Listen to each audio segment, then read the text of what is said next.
Hello everyone and welcome back to another Influence Spotlight video. Today we're going to go ahead and look at Asteroids, the land in Adalia. Within Influence, there are 250,000 individual asteroids that represent the land that players play on. So let's go ahead and break down the properties of individual asteroids so you can get a better look at what these might provide for you and the differences between them. The first category we're going to go over is spectral type. Each asteroid is classified by its spectral type, of which there are 11 total made up of 4 base types: C, S, M, and I. Each base type includes a set of distinct raw materials. Multispectral asteroids, or those with multiple base types, i.e. a CIS or CMS, include a variable composition of their underlying base types. Before we can understand the full breadth of what spectral type does for players in this game, you need to understand the resources that can be found on these asteroids, which will make spectral type make more sense. There are 5 core economic resource categories. These categories are volatiles, metals, organics, rare earth, and fissiles, in addition to a variety of non-economic resources which are generally abundant on all asteroids. The first of these materials, volatiles, are primarily used for fuel and life support. Metals are primarily used for building structures and ships. Organics are primarily used for life support, lubricants, and plastics. Rare earth elements are primarily used for energy storage and advanced manufacturing processes. Fissile materials are primarily used for energy production, and non-economic resources are primarily used for just structural materials and construction. Now that we understand the resources within the game, let's talk about the spectral types. The first one that we have is C-type. These are carbonaceous asteroids that include volatile and organic materials which primarily allow for the production of finished goods that maintain life, construction materials, and polymers. The resources that are included on these asteroids are water, carbon dioxide, carbon monoxide, methane, bitumen, apatite, and calcite. C-type asteroids are the most common in the belt. They're also predominantly located in the mid-belt versus the outer or the inner. These are going to be providing really good home bases for a lot of players. It's going to be probably where most of the commerce is heavily centered. The reason this is that in the mid-belt, people from the outer belt don't want to travel all the way to the inner belt. So they're going to fly from the outer to the mid, drop off their goods at marketplaces, and fly back to their asteroid. Same goes for the inner belt. They're going to fly from the inner to the mid belt, drop off their goods, and then fly back to their asteroids. So the center of the belt, where the C-type is going to be really powerful for a lot of players.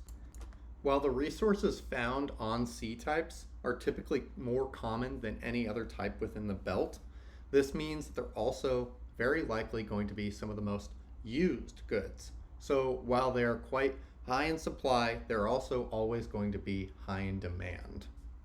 I like to think about C-types as kind of the corn of the belt.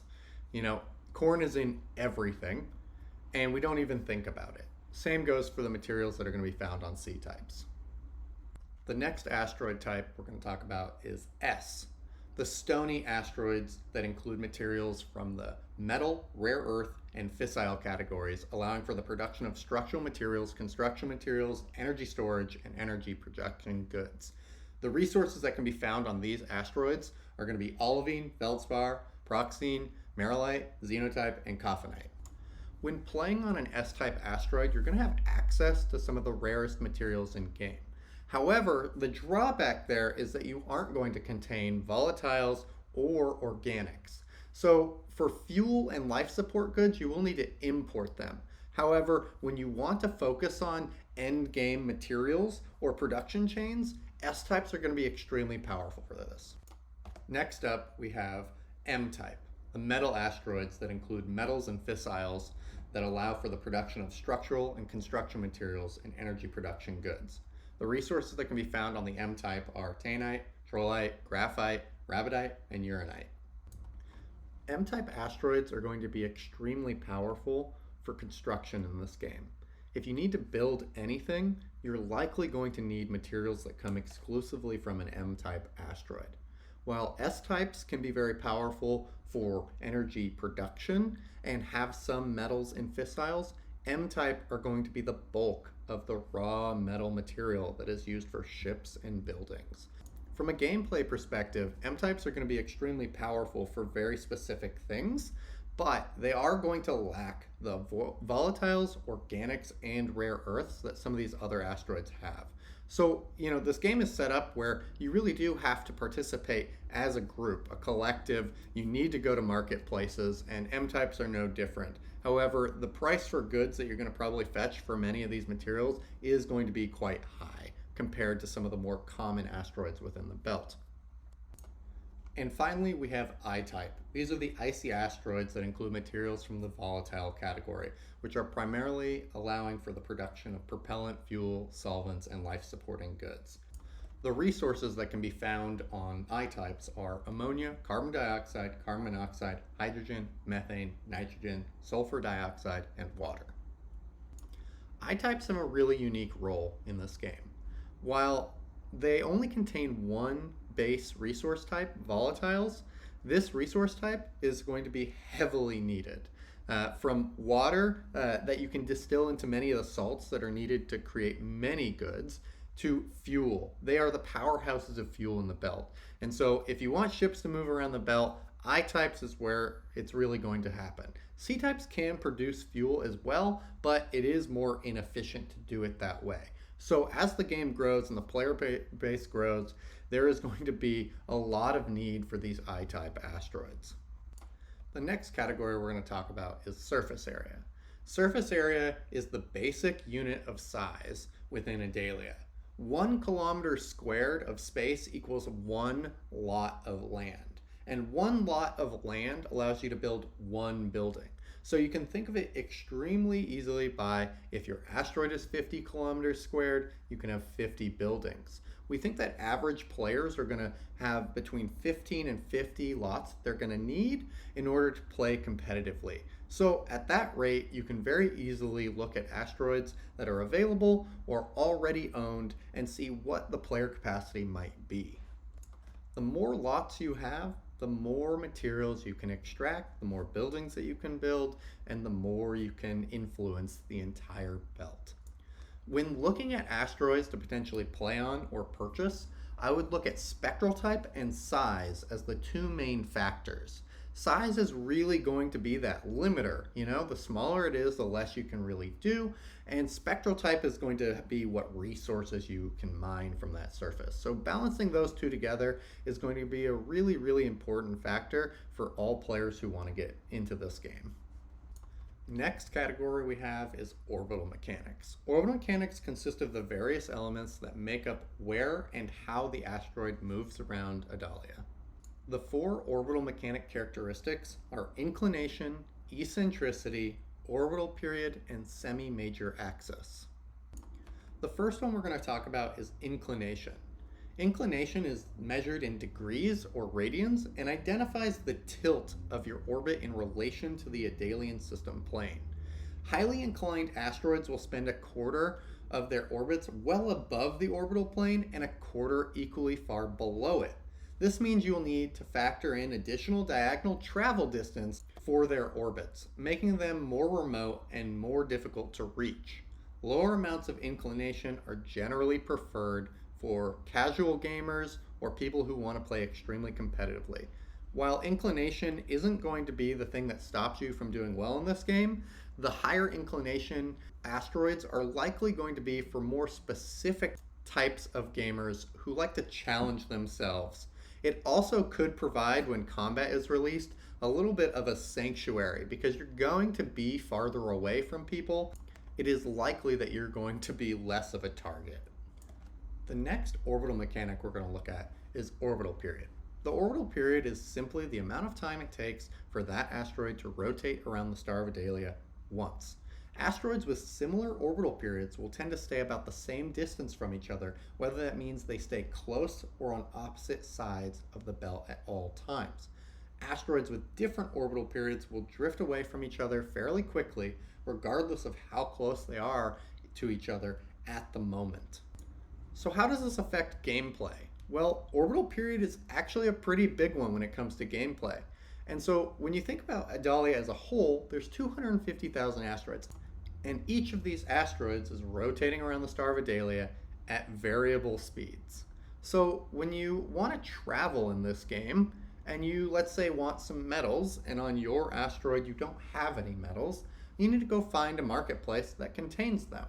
So at any given time, there may be dozens of marketplaces, maybe hundreds of marketplaces that contain metals. But which one is close to you, fuel efficient, and has the best price is going to be the game here. You're going to be looking at market books and seeing, oh wow, that metal is really cheap here, but it is all the way across the other side of the belt. It's going to take a long time to get there, and it doesn't really save me any money because it's going to cost me quite a bit in fuel to get there and back. So you might choose something that's a lot closer, that has a premium price, but then reduces time and the amount of fuel that you're going to have to use. So I think orbital period and inclination together are going to be factors that people really do have to take into account when they decide to travel places. The third orbital mechanic we're going to look at is the semi-major axis. The semi-major axis is the average of your asteroid's closest approach to Adalia and its furthest distance from Adalia, and is measured in astronomical units. The semi-major axis is a measure of distance, but can easily be converted into an orbital period, which is a measure of time. The community favors using orbital period over the semi-major axis. The semi-major axis for gameplay can very easily be described as where in the belt this asteroid is typically. So if you have a perfectly round orbit, your asteroid is always going to be a certain distance away from Adalia. You can either be close or far away. Most of the metal type asteroids are going to be closer to Adalia, and most of the I-type with the volatiles are going to be on the exterior of the belt and farther away. Being close to Adalia isn't necessarily a positive or a negative, it's just where you're at.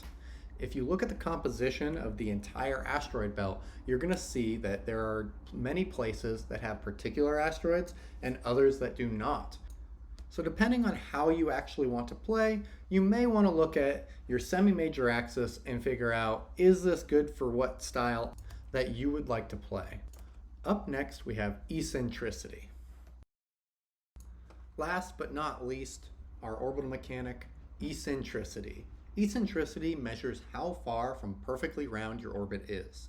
Point 0 is perfectly round, and the more oval-shaped orbits have higher eccentricity. The more eccentric orbits will vary more wildly in distance from the star of Adalia and orbital speed, causing them to have more variety in the number and type of asteroids they will pass near.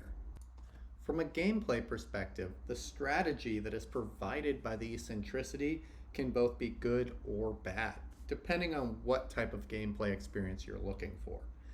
A more round eccentricity will allow you to have more predictability in your gameplay. However, asteroids with very oval-shaped orbital paths are likely going to be very advantageous certain times of their path and less advantageous other times. So the predictability may be lower, but the opportunity at particular times could be quite high. Really, this is up to players, and it's not a make or break mechanic in this game. The final category that we have is bonuses and rarity. Asteroids upon purchase can be scanned, which unlock hidden bonuses, if you're lucky, giving boosts to mining particular materials on your asteroid. The first part of bonuses and rarity are the bonus categories. There are 6 categories of bonuses, each providing a bonus to a particular resource group that can be mined within Adalia. The higher the bonus, the more you mine per extraction cycle. The 6 categories are overall yield, volatiles, metals, organics, fissiles, and rare earth. Each one of these categories has a gradient of percentage bonuses to those material mining, where overall yield applies to all materials.